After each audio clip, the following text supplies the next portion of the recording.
All right, what MLB team finds the best players? Who drafts the best, scouts the best, who signs the best international free agents? That is what we are here today to discover. The way we did this, the way we set up this whole thing is every player with one or more WAR in the 2025 season, we aligned them and put them on the team that first found them or got them, right? So whoever drafted them, whoever signed them internationally, put all those players from the 2025 season back on their original team. And we're basically going to go through and categorize it by who had the most WAR, and we're going to break it down into a couple more categories, right? Who has the most offense, who had the best pitching, who keeps the most talent, and we're just going to kind of discuss different trends, how different teams do different things well. Some teams don't do anything well, right? So we're going to try to make some discoveries through that. Now, make sure to drop down in the comments some different predictions that you guys might have and some trends that you think might exist before we even get into the video, and we'll see if those are confirmed. Now, the worst team in all of baseball when it comes to drafting and signing international players is the Philadelphia Phillies. This one was a bit shocking to me, but the more I thought about it, I think the more it made sense. It's interesting because this is a successful team. This is a good team right now, and it's hard to come up with trends based on a smaller sample size. And before I get too far into this, I do need to explain kind of the table that we have here. You see this table, it's kind of the same for every single team, so I'll only have to explain this once. The positions are listed obviously there on the left side. In the middle column are all the players who had more than one WAR in the 2025 season that was drafted by or internationally signed by the Phillies. And then on the right column, obviously, is how much WAR they had. Down here at the bottom, we can see 3 offensive players that they drafted or signed. There are 3 pitchers total, right? We see that the 3 pitchers added up to 6.1 WAR, stuff like that. That's a total of 6 players for 13.7 WAR. And then the kept, right? This is the yellow highlights. That's Ranger Suarez, Alec Boehm, Bryson Stott. These are guys they drafted or signed who were on their team in 2025 and put up this WAR for them in 2025, right? And then a guy like J.P. Crawford, the 2 relievers, Ben Brown, Hobie Milner, obviously for other teams. So the Phillies did not utilize them this year. And down at the very bottom, we do see their rankings, right? So offensively, they're 29th of the 30 teams when it comes to their WAR, pitching 26th of the 30, overall 30th of 30, and then they kept a couple players, so they're 24th of the 30 teams there, right? So now let's jump into kind of the trends and stuff with the Phillies. I think what we can see here is a very limited team, right? We know this team is very successful in real life, right? As a real MLB team, they've made the playoffs, they're winning the East. But I think what we see here is they are extremely limited because they have to do everything through free agency, right? They're not getting a lot of internal help. They get some very valuable players here, right? Ranger Suarez was great. But the majority of the stress and where they get better is through free agency. When you don't draft good players, it's kind of hard to trade for anything real valuable. And it's also kind of hard to build around a young core. So they have to build around free agents. That also means they have to build around older players. And I think along with being limited, that also makes you inflexible. It's hard to pivot and fix holes mid-season, right? Because you can't sign a free agent mid-season.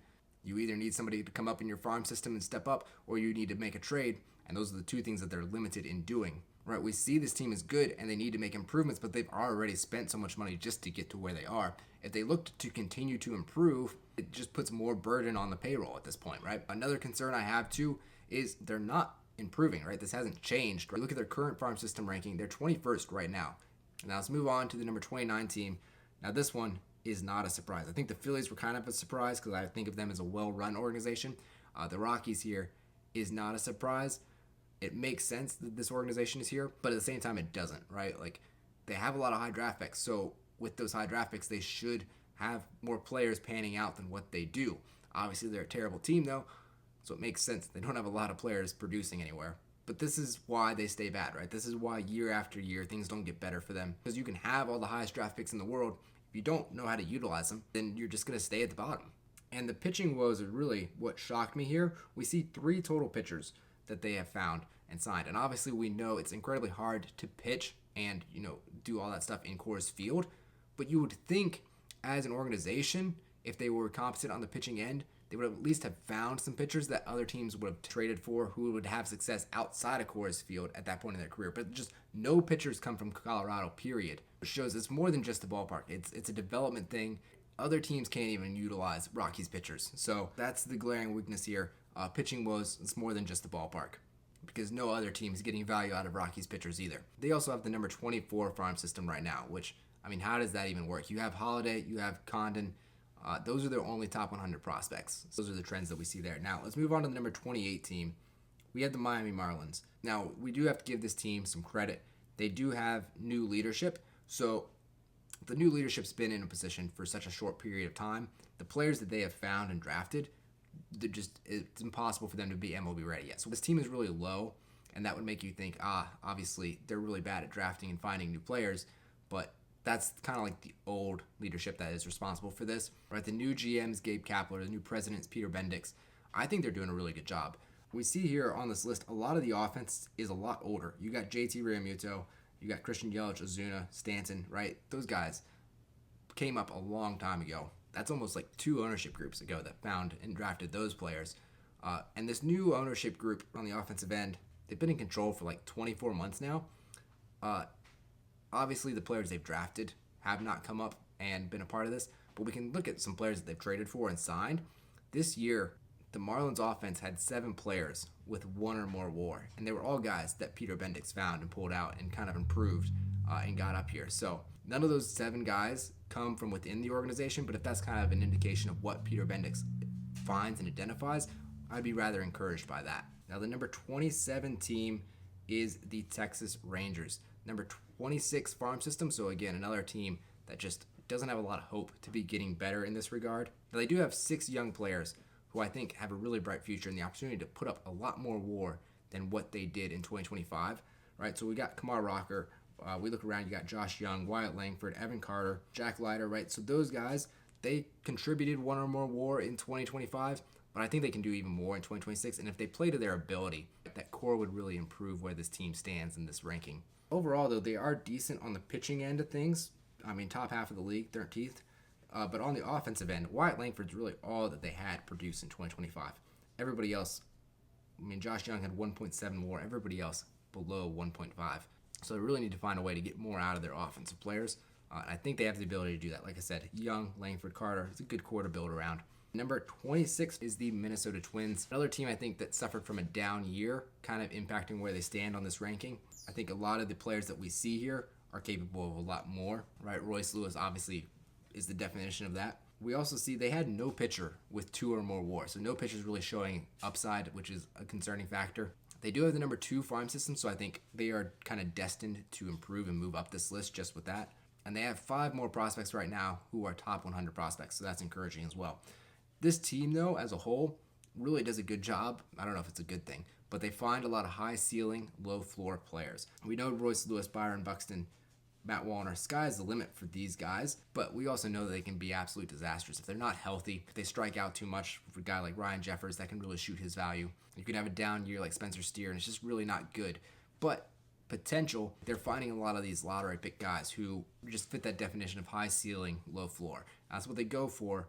And we'll see if it pays off, because it didn't pay off in 2025. Number 25 team is the Washington Nationals.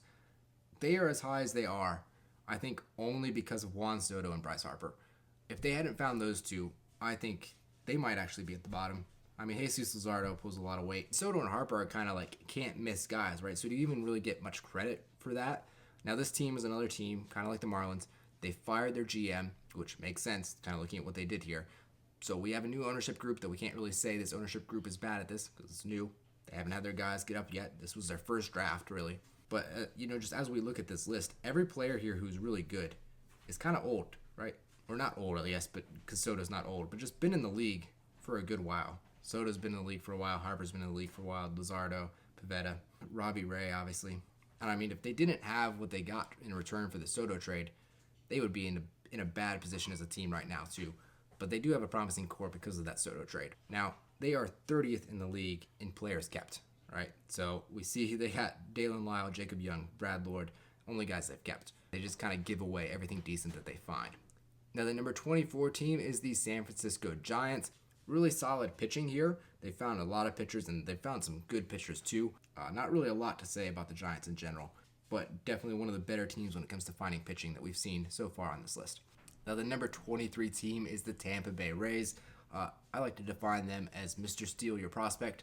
And I think what they do is they learn more about players and just in general, you learn more about players when you see them in the minor leagues, right? So you get to identify more of their weaknesses and their strengths, right? When you're playing against high schoolers, when you're playing against, college level teams, elite players don't really struggle. And so you don't really see what you're going to have to build and help them improve at until you get them into the higher levels, into the minor leagues. Right, so they identify minor leaguers they like a lot more and a lot better than they identify like draft picks that they like. And they identify minor leaguers they like that have problems that they think they can fix. They target those guys and they give up prospects. And as we can see here, they have some guys who have panned out well, but they don't have a lot of prospects that have panned out all that well. And they don't have to pay a lot for the players that they get either, because the players that they're going after are often thought of as being problematic prospects, right? They're going after guys who have flaws that they know they can fix. They're not going after the top-end prospects. But that kind of leaves them here with not all that much. I would also say that they are risk takers, right? So when we see them go after draft picks, they often have a very interesting strategy in the draft and go after players that we would not think of, or guys that aren't that high up on mock drafts and stuff like that. And they also sell high on their players. They get off at the right point in time. You see, they are one of the lowest teams when it comes to players kept. They are 26th of the 30 teams. Now, number 22 is honestly very, very similar. It's the Milwaukee Brewers, and kind of everything that's true about the Tampa Bay Rays is also true about the Brewers. I would say they definitely keep a lot more good players, though, but just the same when it comes to just being a team that's really good at developing and maximizing the talent they have and fixing players with flaws, getting the most out of what they have, obviously. I would just say in general, don't trade with the Rays or the Brewers. It doesn't work out for most teams. They'll make the most out of your guy, and you get nothing in return, basically. Now, the next team here is, I think, the most interesting one on this entire list. It's the Pittsburgh Pirates. Just look at what they have over here.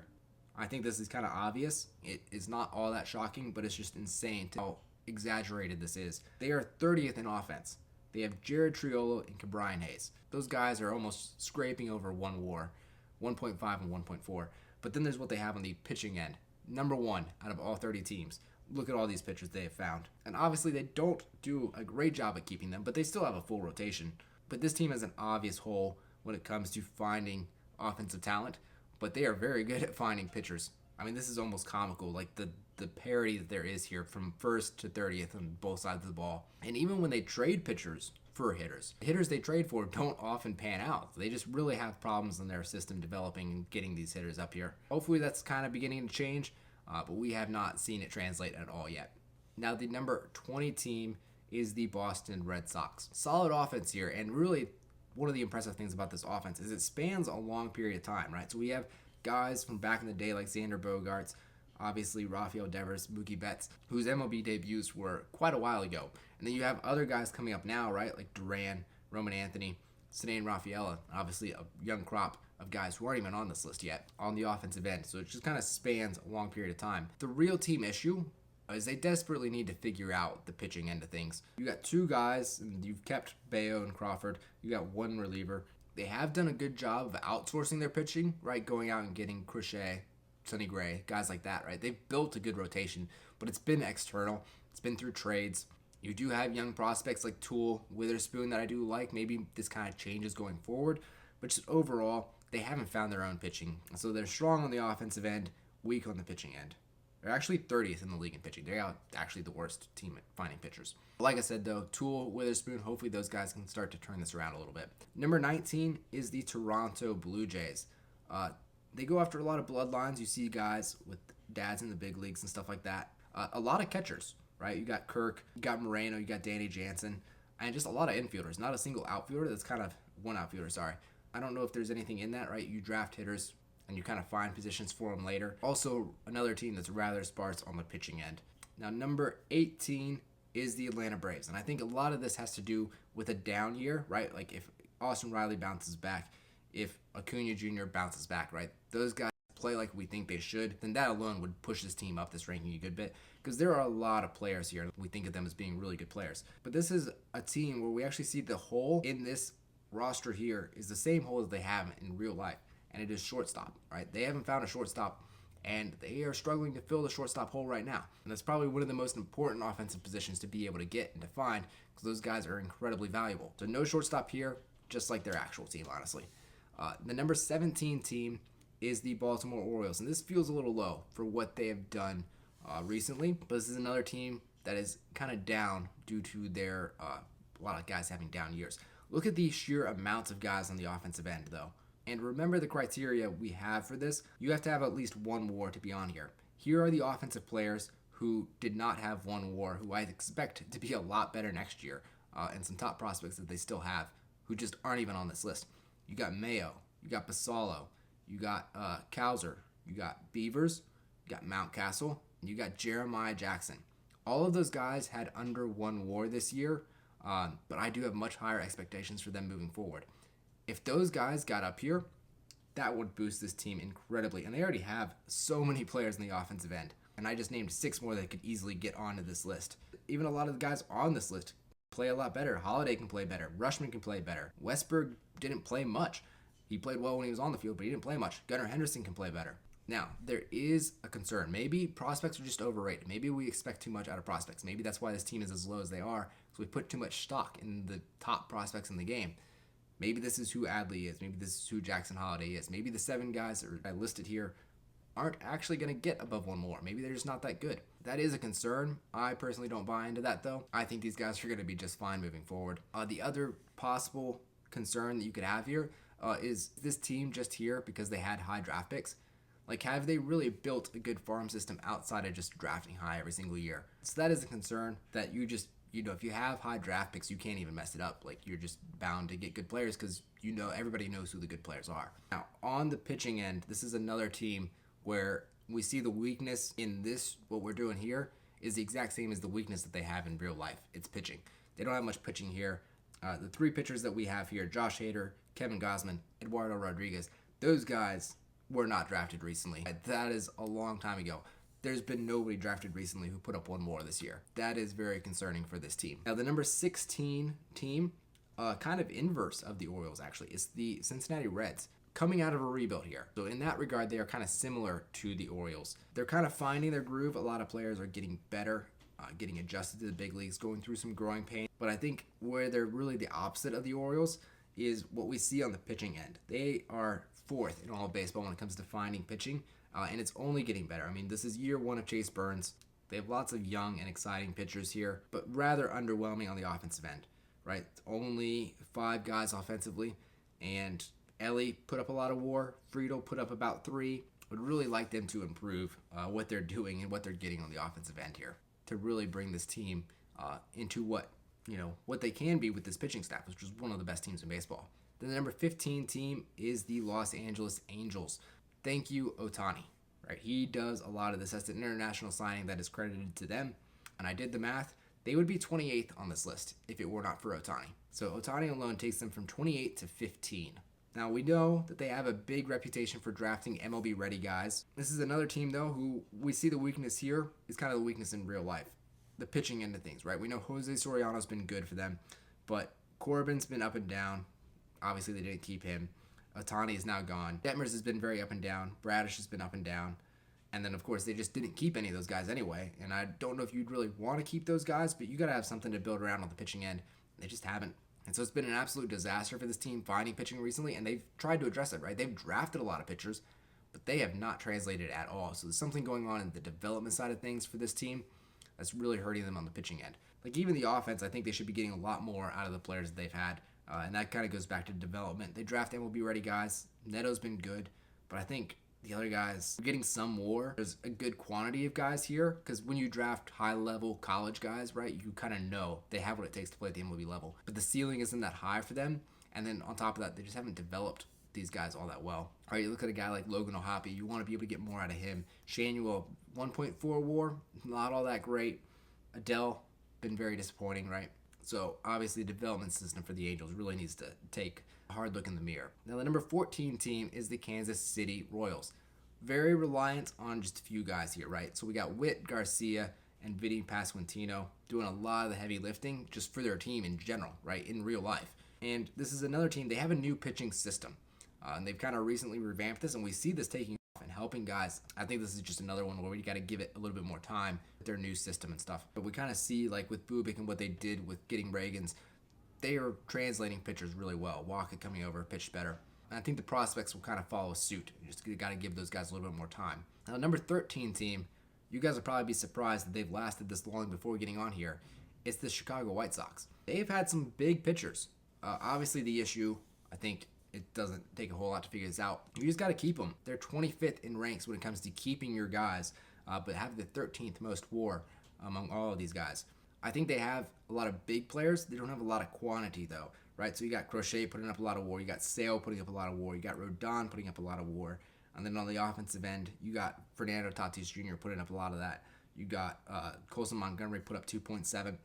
It's not the most guys. Like 14 total guys is solid, but they're just some big guys in that, right? But my concern with that is they just hit on the top draft picks. Like if we go from top to bottom, from Gavin Sheets all the way down to Bennett Sosa, you look at the rounds that these guys were drafted in. You got a second round pick, a sixth round pick, first round pick, international signing, 18th round pick, international, first round pick, 16th round pick, 14th round pick, second round pick, 10th round pick, right? I didn't do other teams like this, so I don't even know for certain, but it just feels like a lot of these guys who are really good, like we expect them to be really good because they were top draft picks. What are you doing with the other guys? I don't know.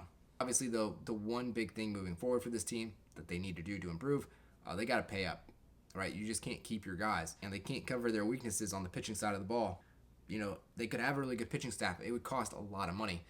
But if they obviously paid some money, that would take a lot of pressure from building an entire pitching staff out of scratch. If you could just keep, Crochet and Rodon at the top of that rotation. Now, the number 12 team is the Oakland Athletics.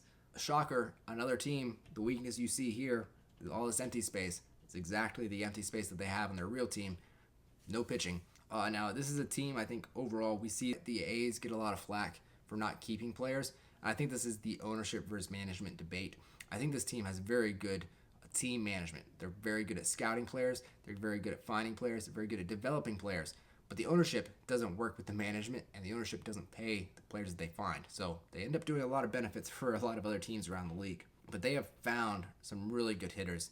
They just need to invest and make sure nobody else takes them from them. And they're going to have to pay up to do that, right? So they can't keep their guys. That's what they got to fix, and they got to figure out how to get some pitching. Then the number 11 spot is the St. Louis Cardinals. Quantity over quality, I think, right? This is the lowest team on this list that has 16 guys in the league. Right? There are only 2 teams who have more than 16 players on this list, and I think this is kind of just like we see on the current Cardinals team. So another team that the weakness we see here is the weakness that they have in real life. Where are the truly elite players here, right? It's a lot of good players, no great players. And that's what holds them back, right? They're good. They're above average here, almost top 10. The thing that keeps them from being one of the top teams or in the top 10 is just some more big hitters, some more like top line pitchers, some more top line hitters, just 1 or 2, and they would go a lot higher. Now, the number 10 team is the New York Mets. They do a good job of keeping their players, well, until this offseason. Like I said, the yellow highlights are kept as of the 2025 season, so they put up, like Pete Alonso put up 3.6 WAR for the Mets in 2025. Obviously, if we did this again next year, they would be a lot lower on the players kept side of things. And they're kind of taking a hard reset and look in the mirror at the culture they're building. But, I mean, they have found a lot of good players. And I would say that they are also kind of in the quantity over quality range with the Cardinals, another team with 16 guys found. And you do have more star power like Pete Alonso, Jacob deGrom, and that's what carries you over the Cardinals. A guy like PCA as well. But outside of that, it does kind of then start slipping back into a lot of 3 WAR guys. I think I put Brandon Nimmo on here twice now that I look at it. May have been some other player that they had who had 3 WAR, and I just put Brandon Nimmo's name down twice. I don't know. If you took Brandon Nimmo out, they'd be behind the Cardinals and the A's and the White Sox. They would be 13th if they didn't have Brandon Nimmo twice. But I would like to point out, though, that they are equal. They are 14th in offense and 14th on pitching, so equally mid at both sides of the ball, I guess you could say. Now, the number 9 spot is the Detroit Tigers. Another team, a lack of pitching, and their pitching rank is 9th, but obviously that is because of Tarek Skubal. If it weren't for Skubal, if it weren't for Casey Mize, where would they be? And obviously Justin Verlander was a long time ago. They've hit big on a few players. Outside of those few players, this team hasn't found pitching, right? So just like their actual team, they need to get some depth in that rotation and in that pitching staff. The offensive end, a lot of young offensive players here. I like that. They also have the number 2 on the talent kept side of things, right? So a lot of good young players that they currently have. They're keeping those guys, and they're looking to improve and get back at it again in 2026. Now, the number 8 spot is the Arizona Diamondbacks, and another team, again, it's becoming a theme. lack of pitching, which is just like their current team. Really nothing here on the pitching end that's all that impressive. Chad Paddock with 2.6 WAR last year. Nobody eclipsing 3 WAR on the pitching side of the game. They've had to really outsource to build that pitching staff. So another team where it'd be nice if they could get a little bit better at finding their own pitchers. Now the offensive end, Perdomo and Carroll do a lot of the heavy lifting here, but it also would be more beneficial. They've had a lot of good players that they could have kept. Now the number 7 spot is the Chicago Cubs. Very solid on the pitching side of the game. Now they've been semi-solid on the pitching side, about league average, but obviously they do a lot of their damage on the offensive end. And another team where we see different generations of players kind of carrying through, right? Contreras, Baez having value this year from quite a while ago. And you have young players like Matt Shaw and Nico Horner starting to carry some value as well. They don't really keep their talent, but they do keep it, at least until it gets into the big leagues and gives them some value there. So they don't trade their guys when they're in the minor leagues and not get value out of them. They just don't re-sign their guys, obviously, like we saw with Rizzo, like we saw with Bryant, like we saw with Baez, like we saw with Contreras, right? So they let those guys leave in free agency or trade them before they hit free agency, but they do at least get value out of them in the big leagues before they let them go, right? So as you look through this list and all the big names, these are guys who are known for being Cubs. Kyle Schwarber, known for being a Cub. Wilson Contreras, known for being a Cub. Baez, obviously known for being a Cub. I will say, not the most young talent here that we're seeing right now. Matt Shaw, Cam Smith on here, Cade Horton as well. But compared to some other teams, not the most young talent. A lot of older guys from back in the 2017 era doing a good bit of the heavy lifting here. Number 6 spot goes to the New York Yankees. It's catchers and Aaron Judge, honestly. You got Wells, you got Rice, Higashioka, you got Luis Torres, you got Carlos Narvaez. So a lot of catchers putting up good numbers, and of course Aaron Judge putting up 10 WAR. Everyone outside of the catchers and Aaron Judge scraping over 1 WAR. They are a little short on pitching, but we do see some good young pitchers coming up.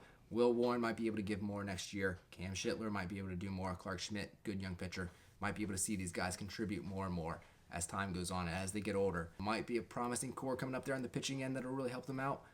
If not, then they are shorthanded pitching-wise. The number 5 spot goes to the Guardians. And you know what we've been saying for a lot of this list, that a lot of these teams, whatever hole we see here on this list, resembles the hole that they have in real life on their real team, right? So if you're bad at pitching here, you're bad at pitching in real life. The Guardians are the opposite of that, right?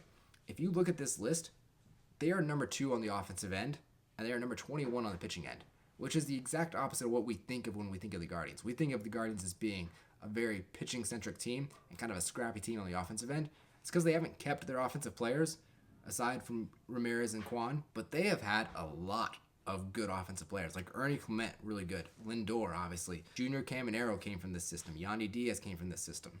And it's not like they have nothing on the pitching end. Bybee, Logan Allen, Gavin Williams, all good. But for a team that really struggles on the offensive end, they don't have much excuse to do that other than the fact that they probably have too many third basemen. Now the number 4 spot goes to the Seattle Mariners. A lot of offensive quality here. Not really quantity on the offensive end, but we see some big hitters, right? Julio, big numbers.